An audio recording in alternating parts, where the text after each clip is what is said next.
Navigating Genres by Kerry, Dirk.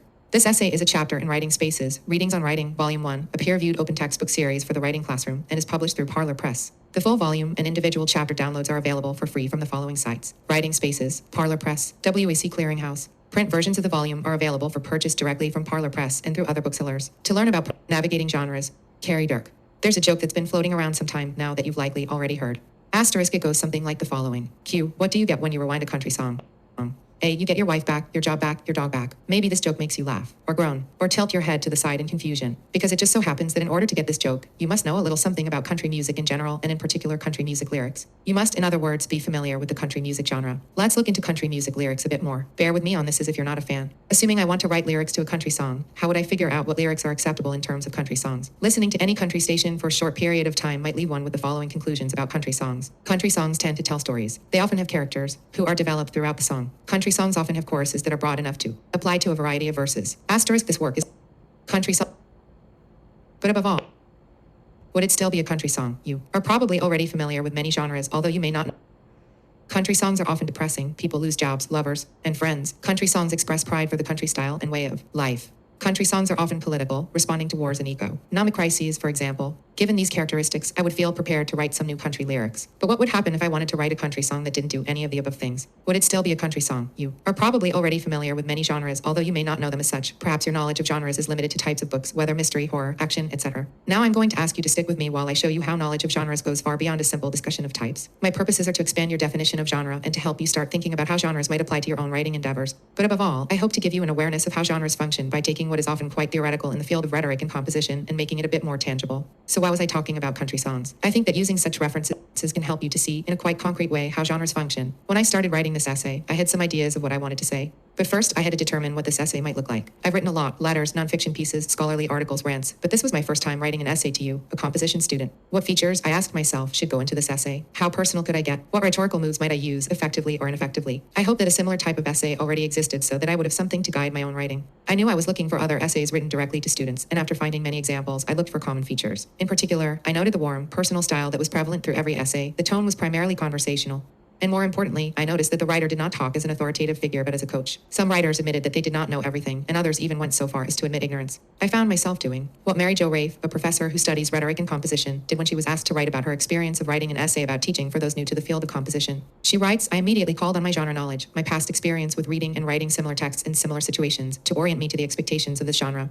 I further acknowledge that it is quite rare that teachers of writing get to write so directly to students in such an informal manner. Although textbooks are directed at students, they are often more formal affairs meant to serve a different purpose than this essay. And because the genre of this essay is still developing, there are no formal expectations for what this paper might look like. In my excitement, I realized that perhaps I had been granted more freedom in writing this essay than is typical of an already established, although never static, genre. As a result, I decided to make this essay a mix of personal anecdotes, examples, and voices from teachers of writing. Such an essay seems to be the most fitting response to this situation, as I hope to come across as someone both informative and friendly.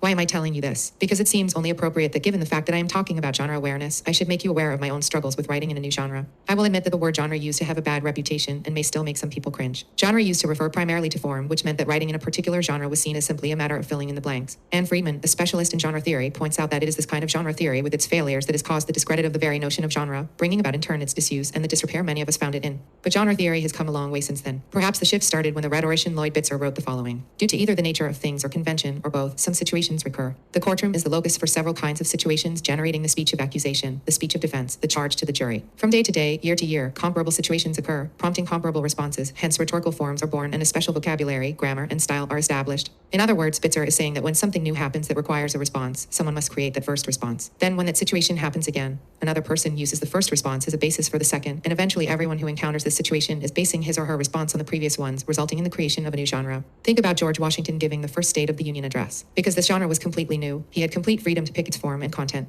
All presidents following him now have these former addresses to help guide their response because the situation is now a recurring one. Amy DeWitt, a professor who specializes in the study of genre theory, points out that genres develop, then, because they respond appropriately to situations that writers encounter repeatedly, and because if each writing problem were to require a completely new assessment of how to respond, writing would be slowed considerably. But once we recognize a recurring situation, a situation that we or others have responded to in the past, our response to that situation can be guided by past responses. As such, we can see how a genre like the State of the Union address helps for more effective communication between the president and citizens because the president already has a genre with which to work. He/she doesn't have to to create a new one, and citizens know what to expect from such an address. The definition of genre has changed even more since Bitzer's article was written. Genres are now viewed as even more than repeating rhetorical situations. Carolyn Miller, a leading professor in the field of technical communication, argues that a rhetorically sound definition of genre must be centered on the action it is used to accomplish. How might this look? These actions don't have to be complex. Many genres are a part of our daily lives. Think about genres as tools to help people to get things done. Devitt writes that genres have the power to help or hurt human interaction, to ease communication or to deceive, to enable someone to speak or to discourage someone from saying something different. People learn how to do small talk to ease the social discomfort of large group gatherings and meeting new people, but advertisers learn how to disguise sales letters as winning sweepstakes entries.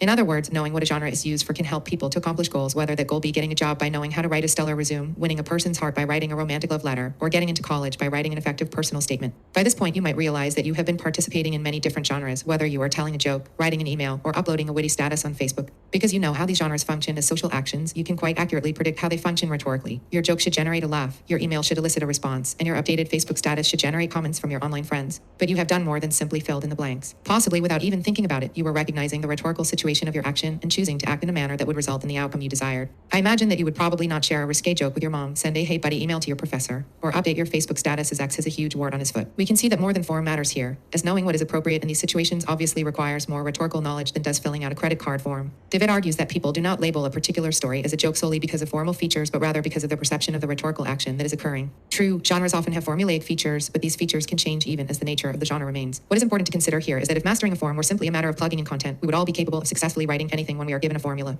By now, you likely know that writing is not that easy. Fortunately, even if you have been taught to write in a formulaic way, you probably don't treat texts in such a manner. When approaching a genre for the first time, you likely view it as more than a simple form. Picking up a text, readers not only classify it and expect a certain form, but also make assumptions about the text's purposes, its subject matter, its writer, and its expected reader. We treat texts that we encounter as rhetorical objects. We choose between horror movies and chick flicks not only because we are familiar with their forms, but because we know what response they will elicit from us. Why am I picking popular genres to discuss? I think I agree with Miller when she argues the following. To consider as potential genres such homely discourse as the letter of recommendation, the user manual, the progress report, the ransom note, the lecture, and the white paper, as well as the eulogy, the apologia, the inaugural, the public proceeding, and the sermon is not to trivialize the study of genres. It is to take seriously the rhetoric in which we are immersed and the situations in which we find ourselves. In other words, Miller is saying that all genres matter because they shape our everyday lives. And by studying the genres that we find familiar, we can start to see how specific choices that writers make result in specific actions on the part of readers. It only follows that our own writing must too be purposefully written. I like examples, so here is one more. Many of you may be familiar with The Onion, a fictitious newspaper that uses real-world examples to create humorous situations. Perhaps the most notable genre of The Onion is its headlines. The purpose of these headlines is simple, to make the reader respond by laughing. While many of the articles are also entertaining, the majority of the humor is produced through the headlines. In fact, the headlines are so important to the success of the newspaper that they are tested on volunteers to see the reader's immediate responses. There are no formal features of these headlines besides the fact that they are all quite brief. They share no specific style. But they are a rhetorical action meant to bring about a specific response, which is why I see them as being their own genre. A few examples for those of you unfamiliar with this newspaper would help to explain what I'm saying. Here are a few of my personal favorites. Archaeological dig uncovers ancient race of skeleton. People don't run away. I'm not the flesh-eating kind of zombie time traveler. Everyone in the future eats Dippin' Dots. I'm under 18 button clicked for first time in history. Of internet commas turning up everywhere, MySpace outage leaves millions friendless. Amazon, calm recommendations understand area woman. Better than husband study. Dolphins not so intelligent on land, beaver overthinking dam study. Alligators dangerous no matter how drunk you. Our child in corner to exact revenge as soon as he gets out. I would surmise with near certainty that at least one of these headlines made you laugh. Why? I think the success lies in the fact that the writers of these headlines are rhetorically aware of whom these headlines are directed toward, college students like you, and more specifically, educated college students who know enough about politics, culture, and U.S. and world events to get these headlines. And now for some bad news. Figuring out a genre is tricky already, but this process is further complicated by the fact that two texts that might fit into the same genre might also look extremely different. But let's think about why this might be the case. Devitt points out different grocery stores make for different grocery lists. Different law courts make for different legal briefs. And different college classes make for different research papers. Location may not be the first, second, and third most important qualities of writing as it is for real estate, but location is surely among the situational elements that lead to expected genres and to adaptations of those genres in particular situations. Think about a time when you were asked to write a research paper. You probably had an idea of what that paper should look like, but you also needed to consider the location of the assignment. In other words, you needed to consider how your particular teacher's expectations would help to shape your assignment. This makes knowing a genre about much more than simply knowing its form. You also need to consider the context in which it is being used. As such, it's important to be aware that the research paper you might be required to write in freshman composition might be completely different than the research paper you might be asked to write for an introductory psychology class. Your goal is to recognize these shifts in location and to be aware of how such shifts might affect your writing. Let's consider a genre with which you are surely familiar, the thesis statement. Stop for a moment and consider what this term means to you. Ask your classmates. It's likely that you each have your own definition of what a thesis statement should and should not look like. You may have heard never to start a thesis statement with a phrase like in this essay, or you might have been taught that a thesis statement should have 3 parts, each of which will be discussed in one paragraph of the essay. I learned that many good thesis statements follow the formula X because Y, where X refers to a specific stance and Y refers to a specific reason for taking that stance. For example, I could argue school uniforms should be required because they will help students students to focus more on academics and less on fashion. Now, whether or not this is a good thesis statement is irrelevant, but you can see how following the X because Y formula would produce a nicely structured statement. Take this a step further and research thesis statements on the internet, and you'll find that there are endless suggestions. And despite their vast differences, they all fit under the genre of thesis statement. How is this possible? Because it comes back to the particular situation in which the thesis statement is being used. Again, location is everything. I think it's time to try our hand at approaching a genre with which I hope all of you are only vaguely familiar and completely unpracticed. The ransom note. A scenario. I've decided to kidnap Bob's daughter, Susie, for ransom. I'm behind on the mortgage payments, my yacht payments are also overdue, and I desperately need money. It is well known that Bob is one of the wealthiest people in Cash City, so I've targeted him as my future source of money. I've never met Bob, although one time his Mercedes cut me off in traffic, causing me to hit the brakes and spill my drink. The stain still glares at me from the floor of the car. The kidnapping part has been completed. Now I need to leave Bob a ransom note. Let's look at a few drafts I've completed to decide which one would be most appropriate. Ransom letter 1. If you ever want to see your daughter alive again, leave $1 million by the blue garbage can at 123 Ransom RD. At midnight, come alone and do not call the police. Ransom letter 2. Have daughter. $1 million. Blue GRBG can 123 Ransom RD. 12 a.m. No pause. Ransom letter 3. Dear Bob, thank you for taking the time to read this letter.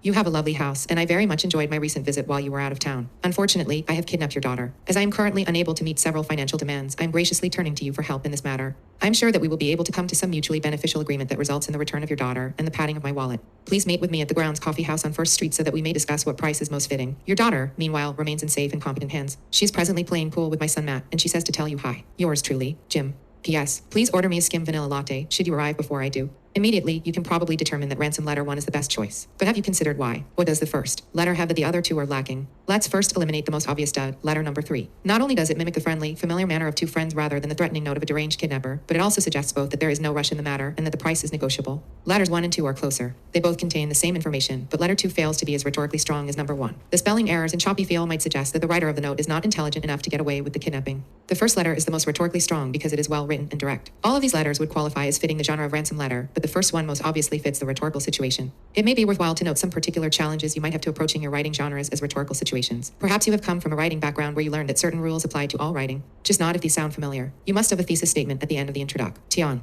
Every thesis statement should introduce 3 points of discussion. You cannot use I in writing. You cannot begin a sentence with a coordinating conjunction. Every paragraph should start with a topic sentence. You get the point. These rules are appealing. They tell us exactly what to do and not to do with regard to writing. I remember happily creating introductions that moved from broad to specific, constructing 3-point thesis statements and beginning paragraphs with first, second, and third. I didn't have to think about audience or purpose or even much about content for that matter. All that really mattered was that essay followed a certain formula that was called good writing. But looking back, what resulted from such formulas was not very good. Actually, it was quite bad. That is, of course, not to say that there aren't rules that come with genres. The difference is that the rules change as the genre changes, that no rules apply to all genres, and that genres require more effort than simply following the rules. Because genres usually come with established conventions, it is risky to choose not to follow such conventions. These similarities within genres help us to communicate successfully. Imagine the chaos that would ensue if news broadcasts were done in raps, if all legal briefs were written in couplets, or if your teacher handed you a syllabus and told you that it must first be decoded. In sum, too much choice is as debilitating of meaning as is too little choice. In language, too much variation results eventually in lack of meaning, mutual unintelligibility. But on a brighter note, genres also help us to make more efficient decisions when writing, as we can see how people have approached similar situations. Creating a new genre each time that writing was required would make the writing process much longer, as we would not have past responses to help us with present ones. As a result, the more you are able to master particular genres, the better equipped you may be to master genres that you later encounter. When people write, they draw on the genres they know, their own context of genres, to help construct their rhetorical action. If they encounter a situation new to them, it is the genres they have acquired in the past that they can use to shape their new action. Every genre they acquire, then, expands their genre repertoire and simultaneously shapes how they might view new situations. Taking what David says into account, think back to the previous discussion of the research paper. If you already have some idea of what a research paper looks like, you do not have to learn an entirely new genre. Instead, you just have to figure out how to change that particular genre to fit with the situation, even if the change just comes from having a different teacher. Learning about genres and how they function is more important than mastering one particular genre. It is this knowledge that helps us to recognize and to determine appropriate responses to different situations. That is, knowing what particular genre is called for in a particular situation. And learning every genre would be impossible anyway, as David notes that no writing class could possibly teach students all the genres they will need to succeed even in school, much less in the workplace or in their civic lives. Hence the value of teaching genre awareness rather than acquisition of particular genres writing. 205. This approach helps to make you a more effective writer as well, as knowing about genres will make you more prepared to use genres that you won't learn in college. For example, I recently needed to write a letter about removing a late fee on a credit card. I had never written this particular type of letter before, but I knew what action I was trying to accomplish. As a result, I did some research on writing letters and determined that I should make it as formal and polite as possible. The body of the letter ended up as follows. I have very much much enjoyed being a card carrier with this bank for many years. However, I recently had a late fee charged to my account. As you will note from my previous statements, this is the first late fee I have ever acquired. I do remember making this payment on time, as I have all of my previous payments. I hope to remain a loyal customer of this bank for many years to come, so I would very much appreciate it if you would remove this charge from my account. You can see that this letter does several things. First, I build credibility for myself by reminding them that I have used their card for many years. Second, I ask them to check my records to show further that I am typically a responsible card carrier. And third, I hint that if they do not remove the late fee, I might decide to change to a different bank. This letter is effective because it considers how the situation affects the genre. And yes, the late fee was removed. Chances are that I have left you more confused than you were before you began this essay. Actually, I hope that I have left you frustrated. This means that the next time you write, you will have to consider not only form but also audience, purpose, and genre. You will, in other words, have to consider the rhetorical effectiveness of your writing. Luckily, I can leave you with a few suggestions. First, determine what action you are trying to accomplish. Are you trying to receive an on a paper? Convince a credit card company to remove a late fee. Get into graduate school. If you don't know what your goal is for a particular writing situation, you'll have a difficult time figuring out what genre to use. Second, learn as much as you can about the situation for which you are writing. What is the purpose? Who is the audience? How much freedom do you have? How does the location affect the genre? Third, research how others have responded to similar situations. Talk to people who have written what you are trying to write. If you are asked to write a biology research paper, ask your instructor for examples. If you need to write a cover letter for a summer internship, take the time to find out about the location of that internship. And finally, ask questions. Discussion. 1. What are some genres that you feel you know well? How did you learn them? What are their common rhetorical features? 2. What rules have you been told to follow in the past? How did they shape what you were writing? 3. How much freedom do you enjoy when writing? Does it help to have a form to follow, or do you find it to be limiting? Works cited. Bitzer, Lloyd F. The Rhetorical Situation. Philosophy and Rhetoric 11. 114. Print. Devitt, Amy J. Generalizing about genre. New conceptions of an old concept.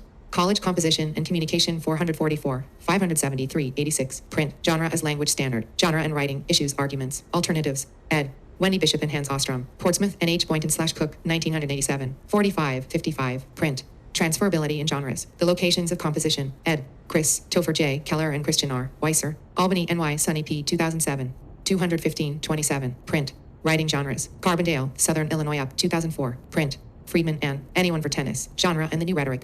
Ed. Avi. Bob Friedman and Peter Medway. Bristol, Taylor and Francis. 1984. 43. 66. Print. Miller, Carolyn R. Genre as Social Action. Quarterly Journal of Speech 702. 151. 67. Print. The Onion, America's Finest News Source. 20 July 2009. Web. 20 July 2009. Rafe, Mary Jo. Moving Writers, Shaping Motives, Motivating Critique and Change. A Genre Approach to Teaching Writing. Relations, Locations, Positions, Composition Theory for Writing Teachers. Ed. Peter Vandenberg, Sue Hum, and Jennifer Clary Lemon. Urbana, Ill. National Council of Teachers of English, 2006. 157. 64. Print.